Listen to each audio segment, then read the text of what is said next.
I'm Dr. Kristen R. Bromley. This video series, which is part of my online music academy, specifically accompanies Note Reading Book 3 from my Method Book series. Like all my books, this selection is available to purchase through Amazon and Google Play. For help, see the links in the description below. In the videos which are part of this specific course, I progress through the lessons in Note Reading Book 3, explaining and demonstrating concepts and playing each of the songs and exercises contained therein, so you can hear how they sound and play them right along with me. You are of course welcome to view these videos with or without the book, but with the book you can work through all the songs and exercises, and in the process come to know the entire fretboard and master the skill of playing written notes all along the neck. Alright, let's get to jamming in this week's lesson. Hi, I'm Dr. Kristen Bromley. Welcome to my online academy. This is lesson 2 that correlates with the Note Reading Book 3. So, in Note Reading Book 3, we're working on reading notes all along the neck. Here in lesson 2, we're going to take what we worked on from lesson 1 and basically do it up an octave.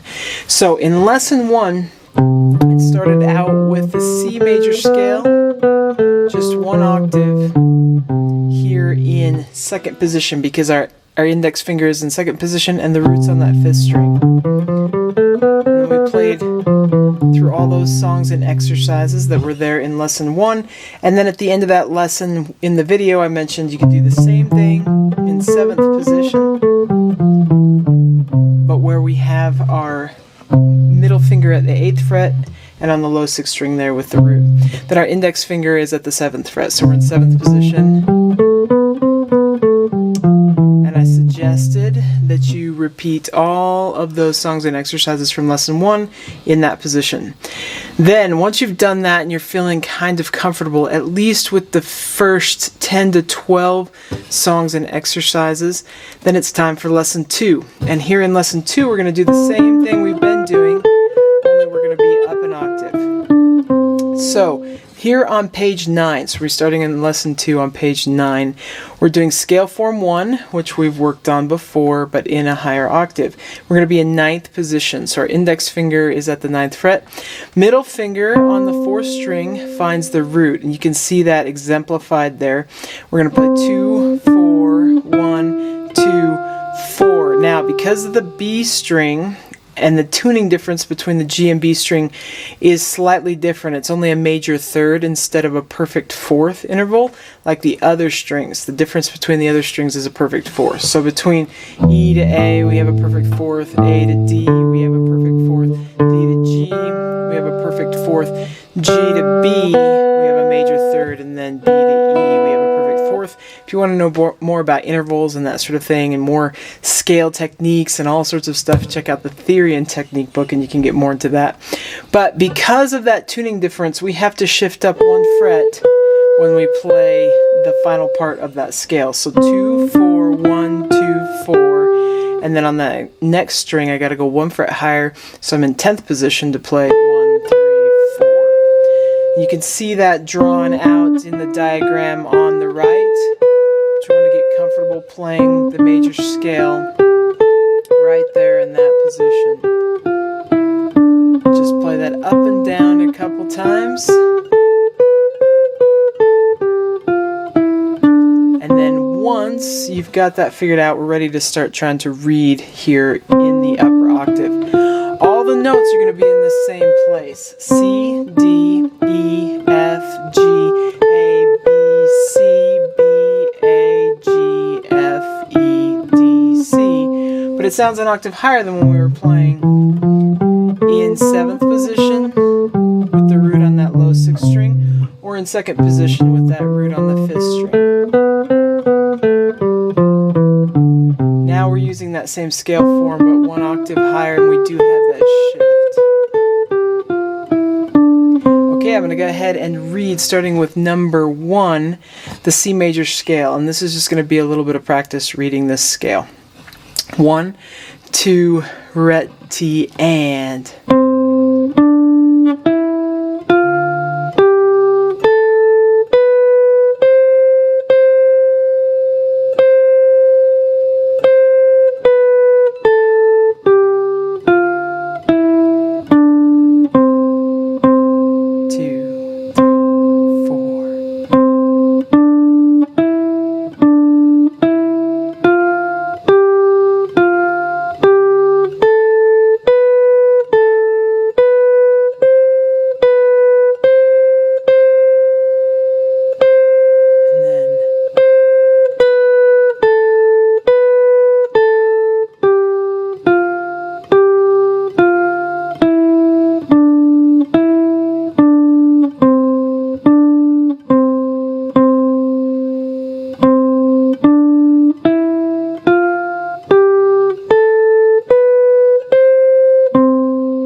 Okay, and we'll go ahead and flip on over to page 10 and do number 2. Same thing. So you got 1, 2, ready, and.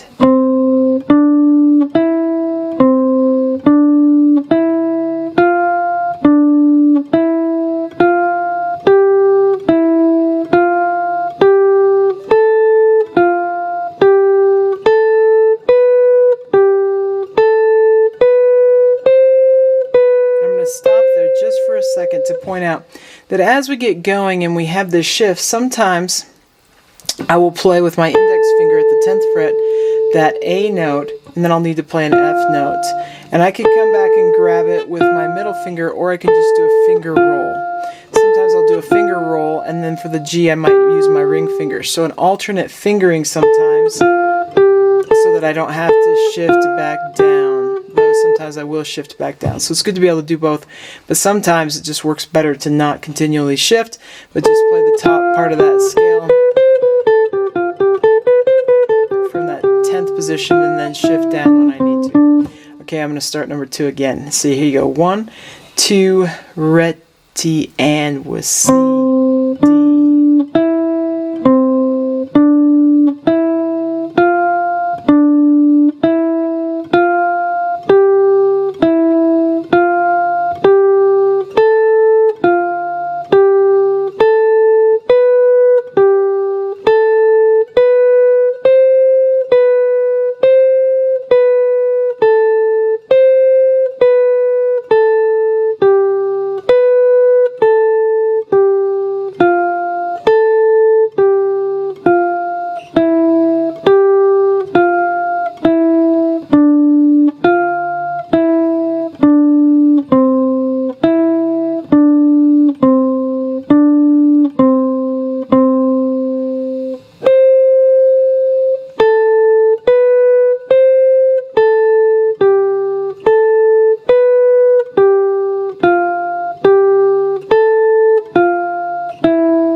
Okay, you might have even noticed other times, like where you grab from the C down to the C, so that octave, rather than grabbing that lower C with my middle finger, I just grabbed with the index because I was continuing on from that 10th position. So there's times where I'll grab the first 2 notes in this scale from 10th position, index and ring, instead of middle and pinky. And that's just because I'm up high in that 10th position. So with this one, we go back and forth. And later on, as we get going into reading in positions where we fill out all the notes in a given position, so all the notes that we can play in this position, there are times where we'll be shifting back and forth between 9th position and 10th a little bit more, and you just kind of get used to seeing that. So that's something that happens in the future, and you can just kind of do it with what feels comfortable now. We'll go on and do number 3. So here you go. 1, 2, ready, and.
Okay, we'll go over to the next page and do number 4. And read this melody. It's a Little Eliza Jane.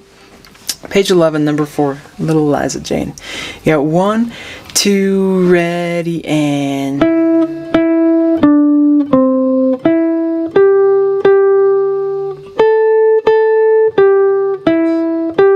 2, 3, rest.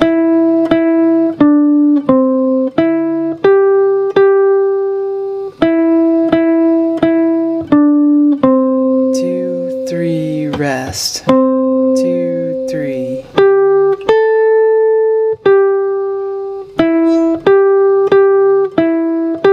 2, 3, rest. 2,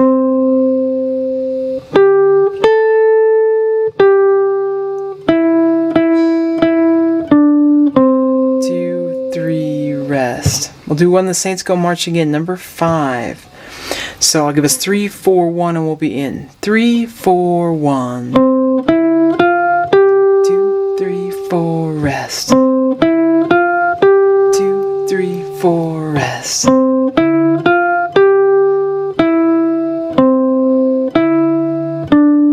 3, 4, rest. 2, 2, 3, 4, rest. 2.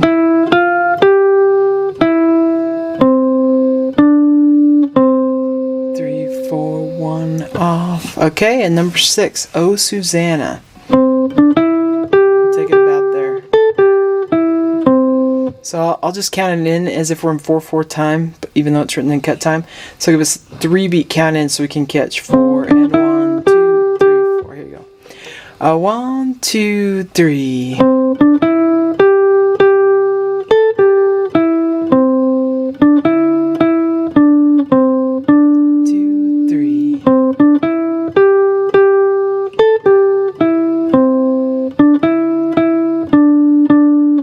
2,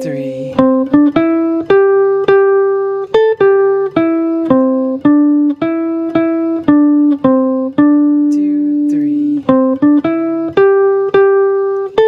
2, 3. 2, 3, 4.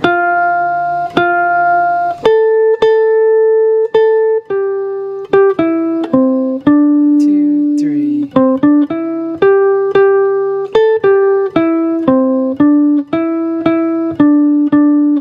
2, 3, off. Okay, and we'll flip on over to page 12 and do some more of these scale exercises. So number 7, it gets a little bit more involved. We got these 1/8 notes. Just do the best you can. I don't know if you've come across spots, but I have occasionally come across spots where rather than shifting when I get to that B string, I will just grab with my middle finger and pinky because I'm just doing that A and the B, maybe not going up to the C, and then I'll shift up then. So there's times where I might shift in less common places than just using the index, depending on whatever works best with the melody, and that's a-okay. It's okay to do that. So when I'm learning a piece of music, I might work through different fingerings and ultimately settle on the one that's the very best, and then I use that one.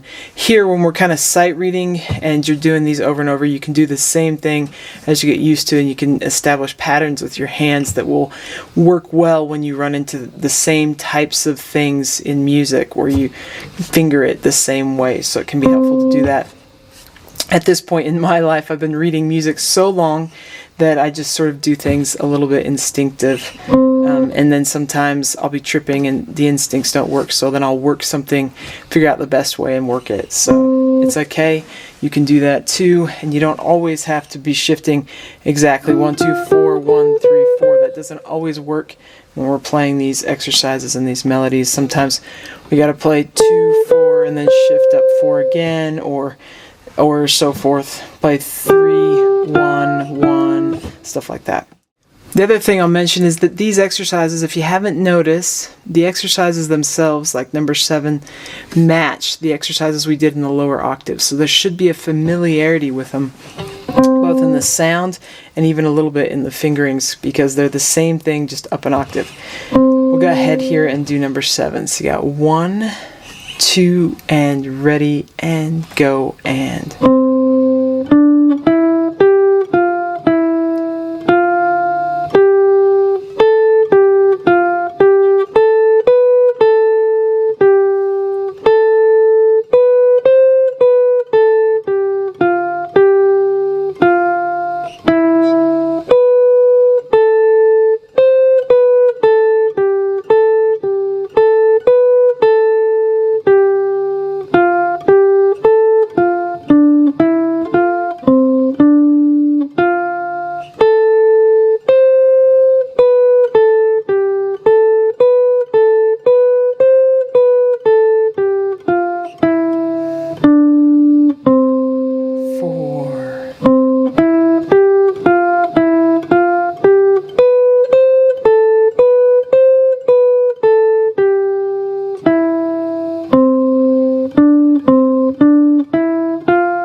Okay, we'll do number 8.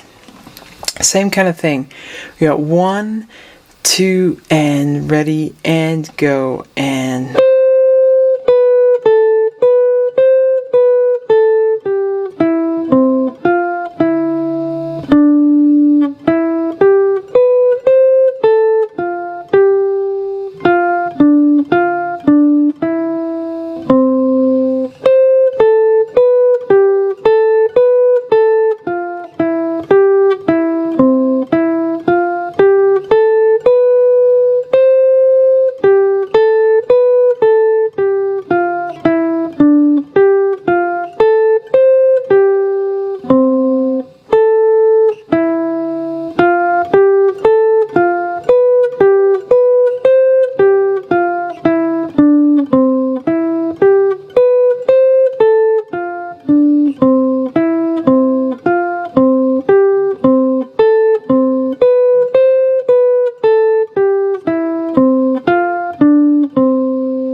Okay, we'll go over to page 13 and read some of these melodies. So number 9, Agnes.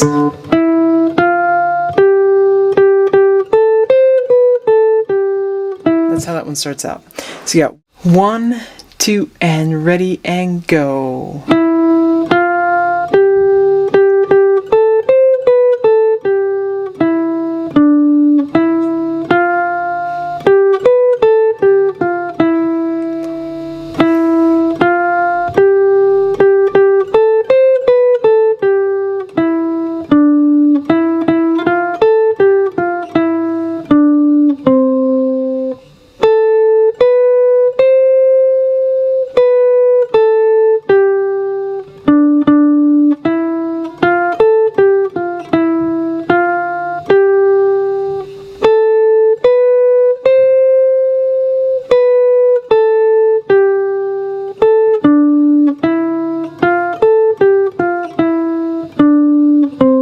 4. Okay, we'll do number 10, My Glorious Soul.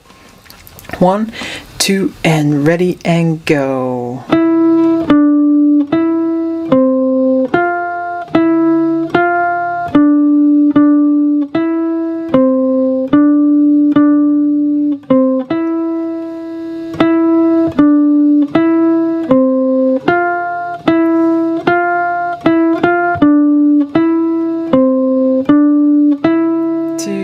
3.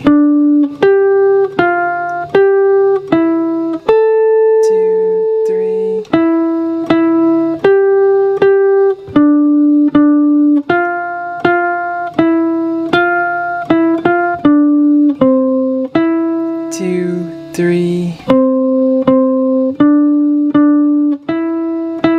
2, 3. 2, 3.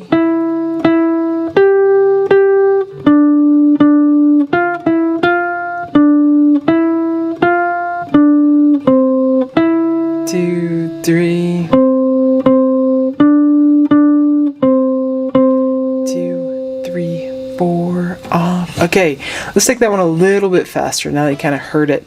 And I'm taking all these sort of at a slower tempo. If it's too fast, you could probably slow down the video on YouTube, but if you want to play it along with me faster, you can speed the videos up. And of course, once you kind of have it in your ear, you can work on it at faster tempos or right along with a metronome if you want. But I'm going to go ahead and do this one right here with you a little bit faster. Just going to have 1, 2, ready, and...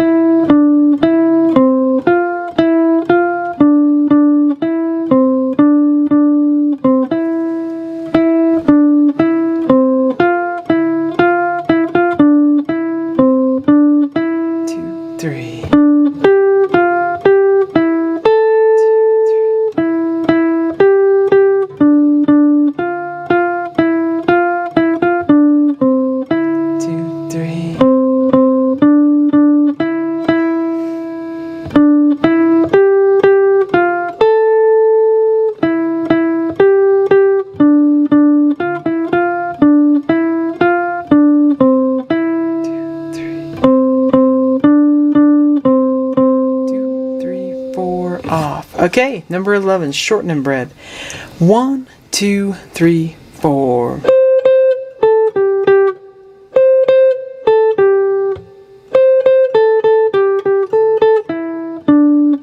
Rest. 4.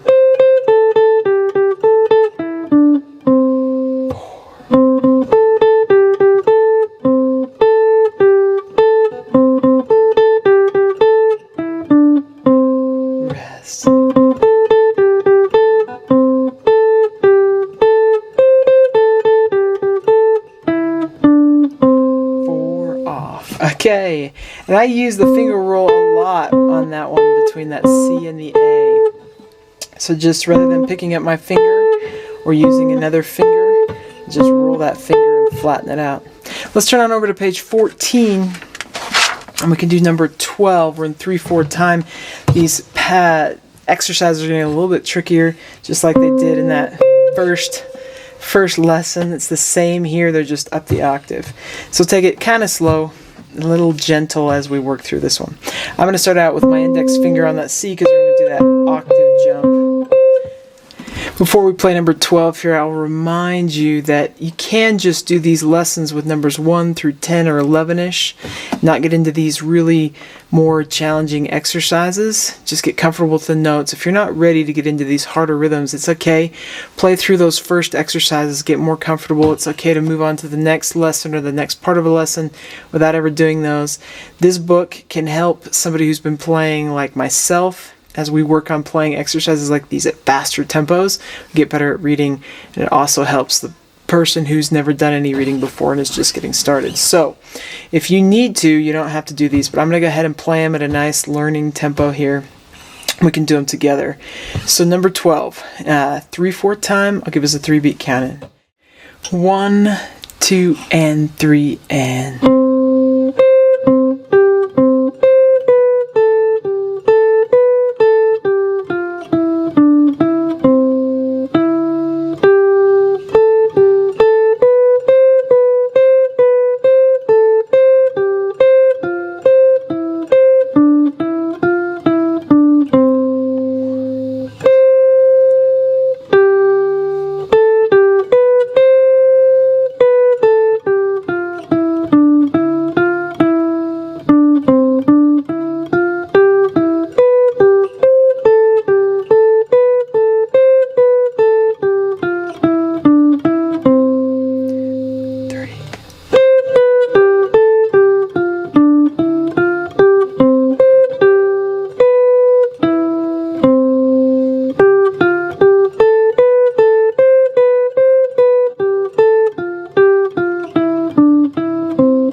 Okay, we'll go on to number 13. This one's in 4/4 time. We've got 16th notes to watch out for and triplets. So I'm going to start it off kind of slow because we're going to have the 1, 2, and the 1 and 2 and the 1 and the 2 and the 1e and the 2e and the. So I got to start it off slow because when we get to those 16th notes, they can go kind of fast. So 1, 2, ready, and.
Okay, and we'll go over and do number 14 on page 15, same kind of thing. So I got 1 and 2 and ready and go and...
Okay, so now, just like was happened in lesson 1, we see at the bottom of page 15, and we can play those same notes in a different position.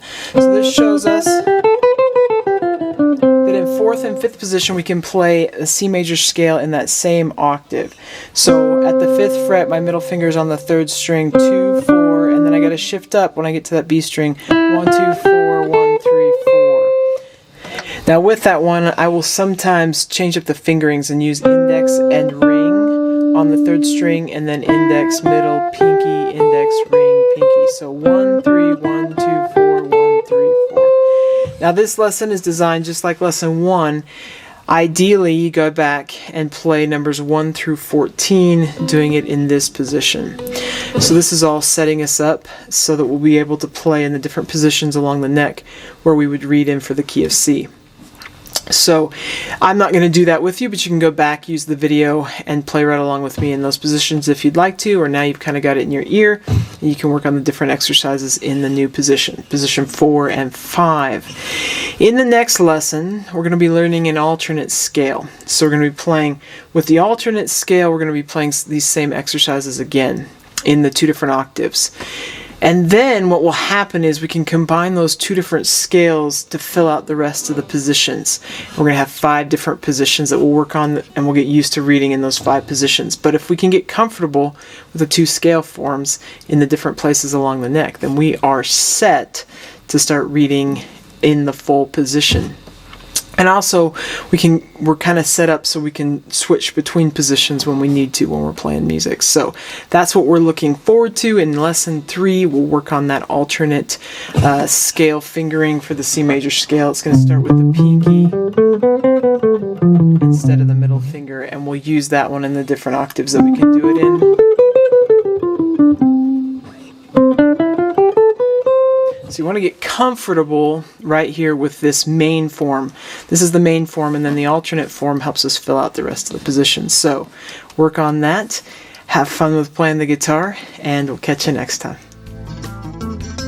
If you found this video helpful, please hit the like button and subscribe to the channel. For help with other guitar playing skills, check out more of my method books and the numerous lessons available as part of my online academy here on YouTube. You can find more information about me and my products at kristenbromley.com. Take care.